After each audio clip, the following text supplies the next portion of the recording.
Good morning, true crime friends. How y'all doing? Okay, today we are starting a new case. Oh, I love a new case. Okay, look, this is the state of Tennessee versus David Swift. David was married to Karen, age 44, when she went missing like 10, 12 years ago. It was a while back.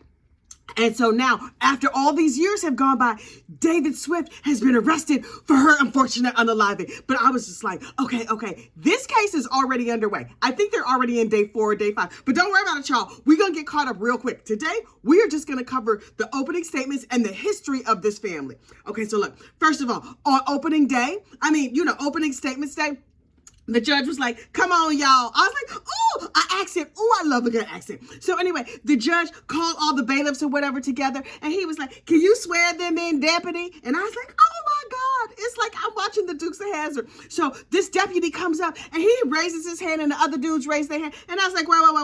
What is this nice deputy wearing? Listen, I was like, I thought you were just supposed to wear a dark suit or whatever. He had on a light blue jacket that had flags all over it. I was like, oh, patriotic. Also, a questionable fashion choice. But anyway, so he swore everybody in, and I just was fascinated by his choice of wardrobe. But anyway, so look, the history of this case. The prosecution opens. He's like, picture it.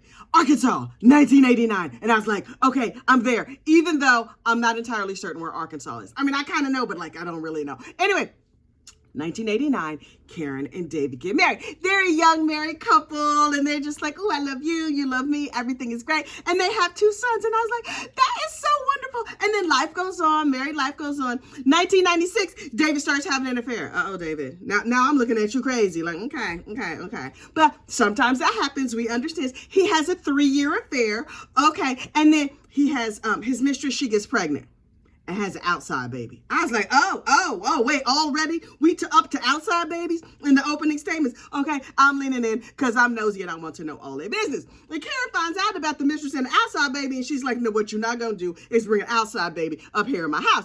I'm filing for divorce. Year 2000, she files for divorce. I was like, yes, Karen, go on with the rest of your life. Meet yourself a new man. Then 3 months later, she's like, I've reconsidered, and him and the outside baby, I'm just going to accept them, although the mistress, she can't come and visit and stuff. So they get remarried. 3 months, girl. You only had 3 months? That's not even time for you to set up like a good new dating profile. 3 months. I'm not going to judge the dearly departed, but I'm a little bit judging the dearly departed. Okay, so 3 months later, she and her husband remarried. That was a waste of a divorce, kind of. Anyway, and then they have 2 more kids, 2 little girls. And I was like, okay, things are going good. This might work out fine, except for the fact that I'm hearing about all this during opening statements, which lets me know it didn't work out that good. So after they got remarried, they had 2 more kids, 2 daughters. And I was like, okay, so things are going along fine. And then a few years later, David finds out that Karen's having an affair. That tracks. Okay, because that's like, a revenge affair, right? That now we even, right? So David, in my mind, should have been like, okay, yeah, I had that coming. That's not how David saw that situation. He broke out. All the way out. And so he was just like going crazy and stalking her. And he's like, that's it. We're going to move here from Arkansas, wherever that happens to be, over to Tennessee. So I was like, really? That seems like an overreaction.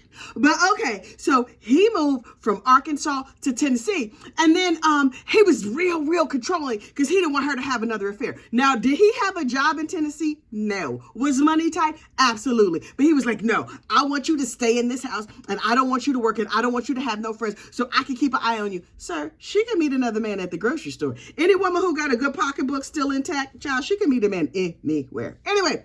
But apparently David ain't know that. He should have known, because how he think he met his affair partner. Anyway, so the devil done got back in my throat. Hang on. So they moved 1 state away. P.S. You could travel that in a weekend and go see your boo over in the next state. But okay, whatever. So they moved to Tennessee. 1 state away. Karen's not allowed to work. Karen's not allowed to have friends. David is controlling every single thing because, yes, he had an affair and he felt like that was okay. But her having an affair was entirely unacceptable. He wanted her to focus all of her energy on them 4 kids. Not the outside baby, though, because the outside lady had to take care of that outside baby. Plus, that outside baby's probably still over there in Arkansas. Okay, cool. So, Cut to Karen is 44 years old. She has 2 young daughters. Oh, she's taking them to ballet, into art classes, into play dates, tumbling, whatever they're doing. Also, she has 2 college-age sons. That's a big spread for your kids, but it's none of my business. So, okay, cool. And so Karen was like, you know what? I don't really like this that much. I'm living in a state where I really do not want to be. He doesn't let me work. He doesn't let me do anything. I'm having to pilfer grocery money. I'm gonna make me some new friends. That's what I'm gonna do. I'm gonna make me some new friends, and I'm gonna get rid of his trifling behind. So she starts hanging out with these new friends, and David, none too pleased. Now, when David hangs out with Karen with the new friends are like, your husband sucks. And she's like, I know. Next time we get together, let's all hang out just like me and you, not him. And so the friends and Karen was like, yeah, that's what we're going to do. She's like, but look, I would love to dump his behind, but I don't have no money. They were like, don't worry about it, girl. We go give you a little loan. So they loaned her $2,000 and got her like a secret squirrel phone. You know, one of them little burner phones or whatever. And so she was like, thanks for the secret squirrel phone. I'm going to hide it over here. And then she took the $2,000 and she went and filed for a divorce. Now, she knows that David is going to be upset, but she's not worried about her safety. I mean, she knows her husband is a scumbag, but she doesn't think he's an unaliver. Yes, he stalked her, and yes, he would get mad and lose his mind or whatever. But she's like, it's not that I'm unsafe. It's just that he's kind of a jerk. So the new friends were like, okay, this is what you do. You file for the divorce, but then you have to serve him the papers, right? So when you serve him the papers, make sure you're out of town. And she's like, right, but see, I don't have no money. I can't be going out of town and stuff. They were like, look, we're going on vacation. There's an extra room. One of the parties who was going to go on vacation with us, they backed out. The room is already paid for. You come here, you stay in the room, everything is going to be fine. So she's like, okay, cool. So Karen takes the 2 little girls, goes on vacation with the friends, and is like, boop, boop, boop. Hey, David, hey, how you doing? Yeah. I know I didn't tell you I was leaving town with our kids. You know, he was real mad, big mad. And he was just like, where are you? She's like, I just wanted to let you know, I want a divorce, this time for real. But I really wanted to be friendly. So I'm going to have the papers dropped off by you so you can see them. But don't be mad, okay? And he was like, okay, just come home so we can talk about it. And she's like, no. That's not going to go good for me. So I just want you to read the papers, and you have 30 days to file a response. And then we'll just work it out and be all friendly. And he was like, okay, Heifer, okay. Wait till you get back in this house. And I was just like, Karen, don't you hear that music? I feel like there should be a soundtrack to your life. What's about to happen here? Dun up. The Jaws music. But she ain't hear the Jaws music. It might also not have been playing. Anyway, so she was like, I'm on this vacation with my friends. You know, the friends that you hate and think are a terrible influence on me?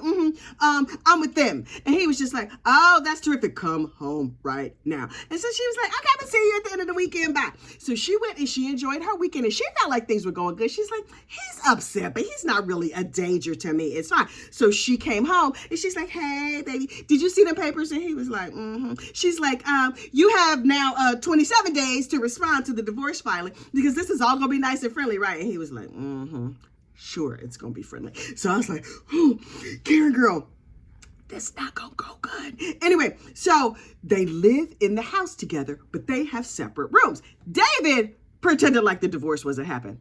That tracks. I could totally see that. Listen, I live with 4 men. 3 of them I gave birth to. 1 of them I married. That's whole just like I'm gonna pretend like that unfortunate thing is not happening. Yeah, that sounds like standard fare in my house. Anyway, so he's just like, I'm going to pretend like nothing is happening. Everything is fine. Meanwhile, he steps up his stalking. Signs things are not going well. Your spouse or soon-to-be ex-spouse is stalking you. At one point, Karen is over there giggling in her friend's hot tub. You know them friends that didn't like David? They loaned Karen the money for the divorce. Oh, they're having a good time. They're having drinks. They laughing. They're having a fabulous time.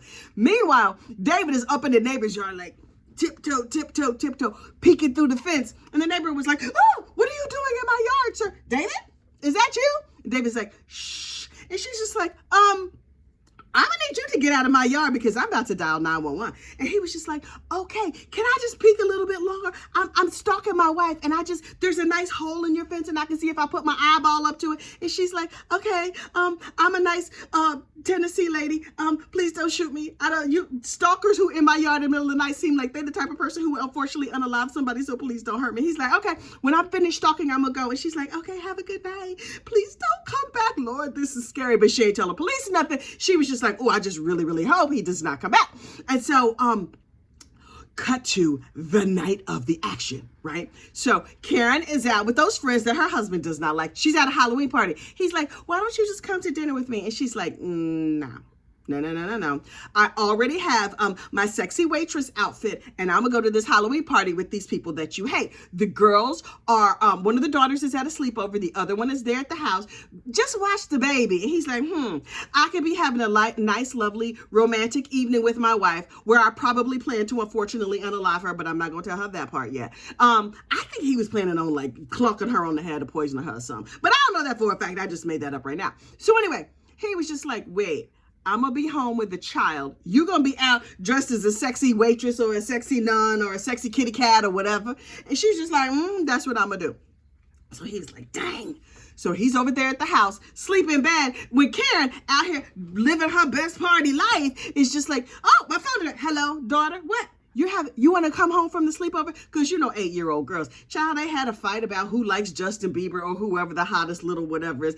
These girls are Swifties and those girls are not Swifties. And they like, they're all against each other, girls. Anyway, so the mom is like, don't worry about it. I'm super drunk, but I'm going to come pick you up anyway. I don't know if she was drunk, but I can only, I decided she was drunk. Anyway, I don't want to talk bad about her. But anyway, so she goes and she picks up her daughter from the party, from the little sleepover. She comes home and David is like, hey, Karen girl, is that you? She's like, Now listen, according to David, he saw her. He didn't saw her. She was wearing clothes. She wasn't wearing clothes. He had like 25 different stories about what happened when she came home. He was sleeping upstairs by himself in the primary bedroom. Karen was sleeping downstairs in a different bedroom. And so she's in bed with the little daughter that came home early. She passed out. She fell asleep. Also, she took some sleep medication like a Simply Sleep or something. Oh, I love me a Simply Sleep. Not a commercial, just facts. Anyway, so she falls asleep and then she's never seen again.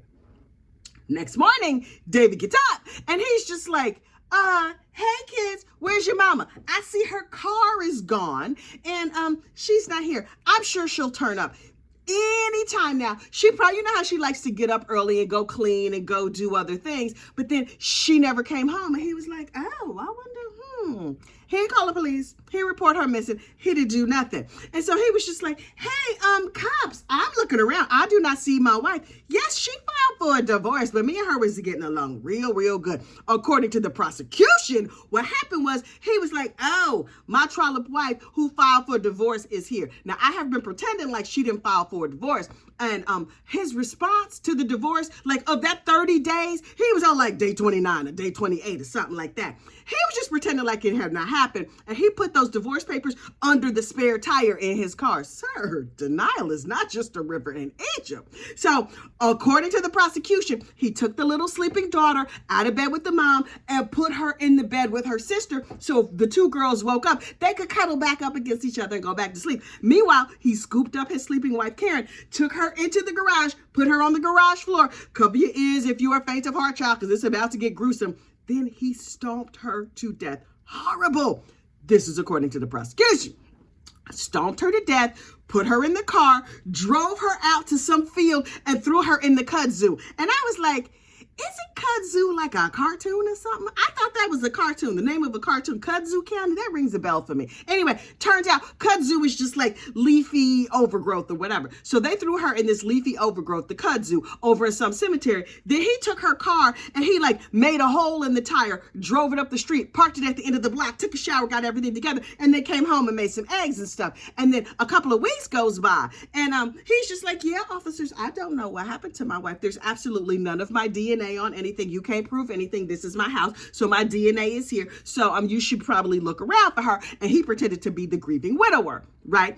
Meanwhile, the cops was like, where is that Karen? Her friends was like, today is day 30. He did her in. You should look. You should, y'all, he did it from day one. The friends, the little hot tub friends that was taking her out, who gave her the money and the secret squirrel phone and stuff, they was like, David did it. David was like, I don't know what you want from me. There is a lot of pressure in the community because everyone thinks I unfortunately unalived my wife, but I did not. So he moved out of town to a whole different state, child. I don't know where. Anyway, I want to say Colorado, but whatever. He moved far away and married a new lady. And the two older sons, they were in college when this happened. The two young girls were raised with a new stepmama. I wonder if they like that stepmama. Anyway, they were being over there raised by the new stepmama. And the new stepmama was like, okay, this is cool. She's married to this dude for a decade. Then she's like, this is not, So the new stepmom files for a divorce. Keep in mind, 10, 12 years have gone by.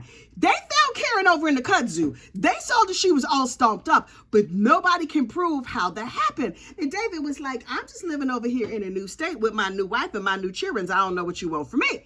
And so finally the cops was like, we starting to put all this together and we think David did it. Plus, we running testing and all this other stuff.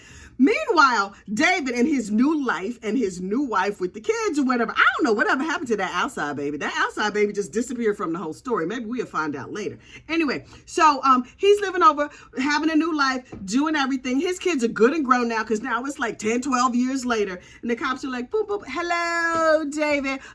You're under arrest. Boom, boom. You going to jail. And so the second wife was like, oh, thank God y'all picked him up because he was stalking me. I was like, what? I'm sensing a pattern. The new wife is lucky to be alive. Now look, that was the opening statement from the prosecution. The defense, on the other hand, was like, hi, here's my client, David. He ain't do it. And I was like, okay, do y'all have, is it going to be more than that? I was sincerely hoping that y'all had more to the story. And the defense was like, yeah, she had some bad friends who like to consume alcohol. I think they were swingers. They were in the hot tub together, oochie and each other's coochie. It certainly was not me. Also, we had a neighbor at our old house over there in Tennessee, and the neighbor was terrible. He was poisoning people's dogs. What? Look, this is what I have to say about that. It's a lot of ways to know you live in a bad neighborhood. Poor property values, bad schools, the grass is grown up, cars and bricks in the front yard or whatever. Also, neighbors who poison dogs. That to me automatically qualifies as a bad neighborhood. But he's like, You remember when we had the police over because the neighbor was going around serially poisoning people? Who poisons a dog? You are a terrible human being if you out here, unfortunately, unaliving pets and stuff. Anyway, unless you're like wildlife and you intend to eat them, which I do not recommend. But if you're like a coyote or whatever, and you make a snack out of my dog, well, then that's a coyote being a coyote. But for like a human to do terrible things to small animals, sir, you going to hell when gasoline draws up. Anyway, so David's defense is, it was not me. Yes, I stalked a couple of wives, which I'm not even going to acknowledge right now, but I may or may not have stalked a couple of wives, but we lived in a bad neighborhood defined by that one bad neighbor who was poisoning dogs. So I think it was him. Sir, that neighbor, while terrible, had a history of unaliving small animals, but your wife, not a small animal. Also, your wife, she ain't do nothing to him as far as we could tell.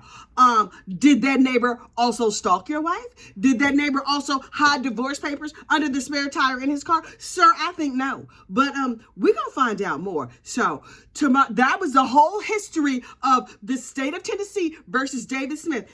As we go on this week, we're going to get caught up to real time. We're going to be covering this case. But listen, like this video, subscribe to the channel. I will see you in the morning. Bye-bye.